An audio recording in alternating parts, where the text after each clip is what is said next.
এবার আপনি অজু করবেন, অজুটা ধীরে স্থির ভাবে করবেন, তাড়াহুড়া করবেন না। অজুর প্রত্যেকটা অঙ্গ প্রত্যঙ্গ 3 বার করে ধোয়ার চেষ্টা করবেন। শুধু মাথা মাসে হবে কয়বার? এক। অজু করার পরে আপনি হাত তুলে আল্লাহর কাছে দোয়া করবেন। ওই সময়টা কখন? রাত 4টা থেকে 4:30 বাজে, তাই না? তার মানে আল্লাহ রাব্বুল আলামিন এখন প্রথম আসমানে আছেন। কিভাবে আল্লাহ পাক আছেন সেটা আল্লাহর উপর ছেড়ে দেন, আমাদের এটা নিয়ে ব্যাখ্যা করার দরকার নাই, চিন্তাও করার দরকার নেই। আল্লাহ পাক বলেছেন আমি নেমে আসি, বাস নেমে আসি। এত বেশি বুদ্ধিজীবী হওয়ার দরকার নাই। খুব বেশি বুদ্ধিজীবী হয়ে গেলে আমার মানুষ খেয়ে হারিয়ে ফেলে, অত দরকার নাই। শুনেছি মেনেছি, ব্যাস যথেষ্ট। আল্লাহ পাক নেমে আসেন, কি বলেন? আল্লাহ বলেন যে কেউ কি আছো আমার কাছে কিছু চাইবে, আমি দিব। কেউ কি আছো যে আমাকে ডাকবে, আমি তোমার ডাকে সাড়া দেব। কেউ কি আছো আমার কাছে কোনো কিছু দোয়া করবে, হ্যাঁ হাজত আছে, আমি পূরণ করে দেব। এভাবে আল্লাহ পাক ফজর পর্যন্ত বলতেই থাকেন, বলতেই থাকেন, বলতেই থাকেন। বলেন তো আমাদের কোনো ফিকির আছে?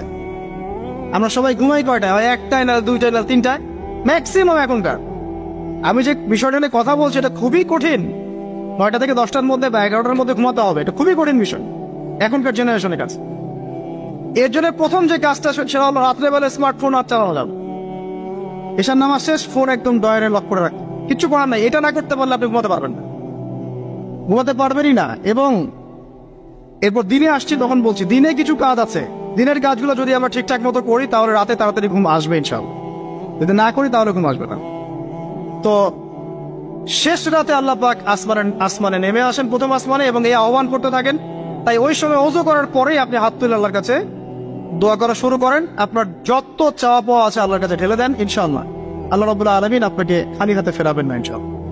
আল্লাহ পাক তো এমন করে বলেছেন যে কেউ হাত তুলেছে আল্লাহর কাছে আর আল্লাহ পাক সেটাকে খালি ফিরিয়ে দিবেন, এটাতে আল্লাহ লজ্জা বোধ হয়। কথা বুঝতে পারছেন? আমাদের যাদের অনেক সম্পদ আছে বা সামর্থ্য আছে এবং মন আছে বড়, তাদের কাছে যখন কেউ সাহায্য চায় আপনার খালি ফিরাইতে লজ্জা লাগে না?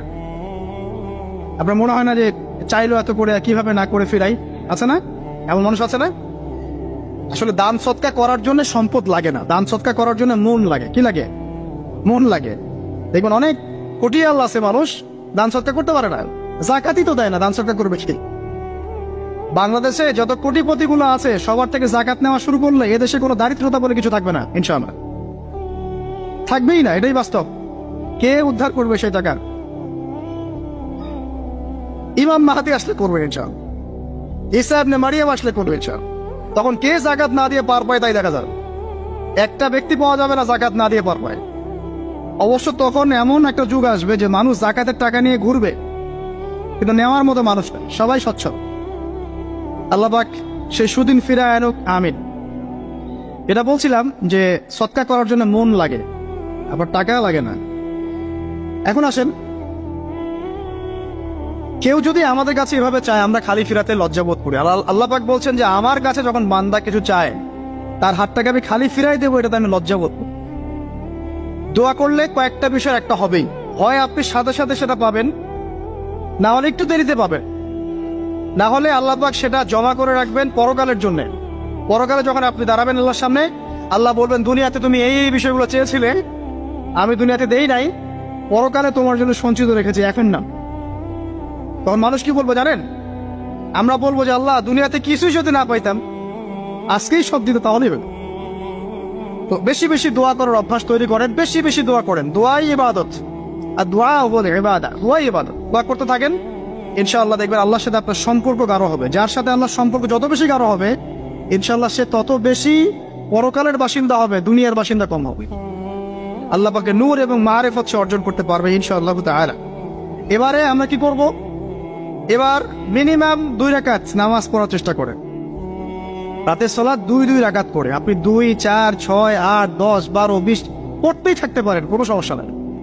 কিন্তু মিনিমাম 2 রাকাত নামাজ তাহাজ্জুদ আপনি পড়ার চেষ্টা করেন। পড়া যাবে না? আর নামাজটাকে তাড়াহুড়া করবেন না, কাইন্ডলি আল্লাহর ওয়াস্তে তাড়াহুড়া করবেন। রিল্যাক্সে কিরাত করেন, রুকুতে সময় দেন, সেজদায় সময় দেন, 2 সেজদার মাঝখানে সময় দেন, শেষ বৈঠকে দোয়াগুলো করেন, তারপর ধীরে স্থির ভাবে সালাম ফিরান, হাত তুলে দোয়া করেন, সময় দেন। কারণ আমি কি বলছি, সূরা জারিয়াতে 56 নম্বর আয়াতে আল্লাহ পাক বলেছেন দুনিয়াতে পাঠিয়েছি শুধু আল্লাহর ইবাদত করার জন্য। তো যে কারণে এসেছি, এটাতে এত তাড়া কিসের? অনেক মসজিদে নামাজ পড়লে মনে হয় ইমাম সাহেবকে বলি যে আপনার কি পেশাব পায়খানার চাপ নিয়ে নামাজ পড়ান। এমন অনেক মসজিদে নামাজ পড়েছি, মনে হয় যে ইমাম সাহেবকে ডেকে একটু কানে কানে বলি যে ভাই আপনার কি পেশাব পায়খানার চাপ আছে। 4 রাকাত নামাজ 3 মিনিটে শেষ, 4 রাকাত নামাজ 4 মিনিটে শেষ, এত তাড়াহুড়ার কি আছে? হ্যাঁ, জামাতে নামাজ সংক্ষিপ্ত করতো, তাই বলে কি এত সংক্ষিপ্ত নাকি যে রুকু করার টাইম পাওয়া যায় না, সিজদা করার টাইম পাওয়া যায় না?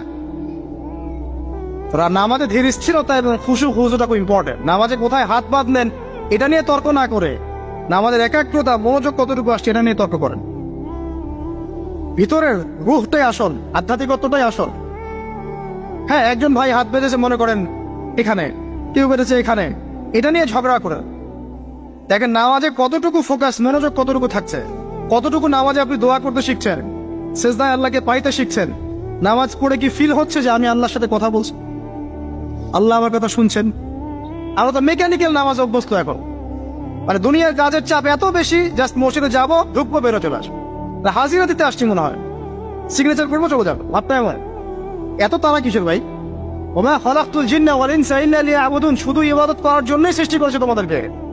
তো মসজিদে তো তাড়াহুড়া কেন? রিল্যাক্স থাকেন, মসজিদে রিল্যাক্সে নামাজ পড়েন, সময় নেন। ফজরের নামাজ পড়ার আগে আপনি বাসার থেকে 2 রাকাত সুন্নত পড়ে আসতে পারেন, এটা আরেকটা ভালো আমল। কারণ নবী সাল্লাল্লাহু আলাইহি ওয়াসাল্লাম সুন্নত নামাজগুলো কি করতেন? বাসায় করতেন। এতে বাসার মধ্যে বরকত হবে, শয়তান দূর হয়ে যাবে। চল, এই যে তাহাজ্জুদ আপনি 2, 4, 8, 10 যত পারেন পড়েন, মিনিমাম 2 রাকাত পড়েন, স্থির ভাবে পড়েন। নামাজ শেষ করে আবার আল্লাহর কাছে দোয়া করেন, দেখবেন যে ইনশাআল্লাহ আপনার দোয়া কবুল হবে। আর দোয়া যে কবুল হয় এটা আপনি নিজেই বুঝতে পারবেন, নিজেই বুঝবেন, কারো কাছে দেওয়া লাগবে না। এবার ফজরের সালাতের সময় হয়ে গেল, আজান হচ্ছে, আজানের জবাব দিব, দিয়ে ব্যাস হেঁটে হেঁটে মসজিদ, প্রত্যেক পদক্ষেপ হেঁটে যাব আর দোয়া করব। কি দোয়া করব? যে আল্লাহ আমাকে নূর দান করুন। কি দান করুন? আল্লাহুম্মা ইজআল ফি কলবি নূরা ওয়া ফি লিসানি নূরা ওয়া ফি সাম'i নূরা ওয়া ফি বাসরি নূরা ওয়া আন ইয়ামিনি নূরান ওয়া আন শিমালি নূরান ওয়া মিন ফাওকি নূরা ওয়া মিন তাহতি নূরা আল্লাহুম্মা ইজআল ফি নাফসি নূরা। মানে এর অর্থ হচ্ছে আল্লাহ আপনি আমার ডানে বামে সামনে পিছনে শরীরে আত্মায় দেখে সবখানে আল্লাহ আপনার নূর দান করুন।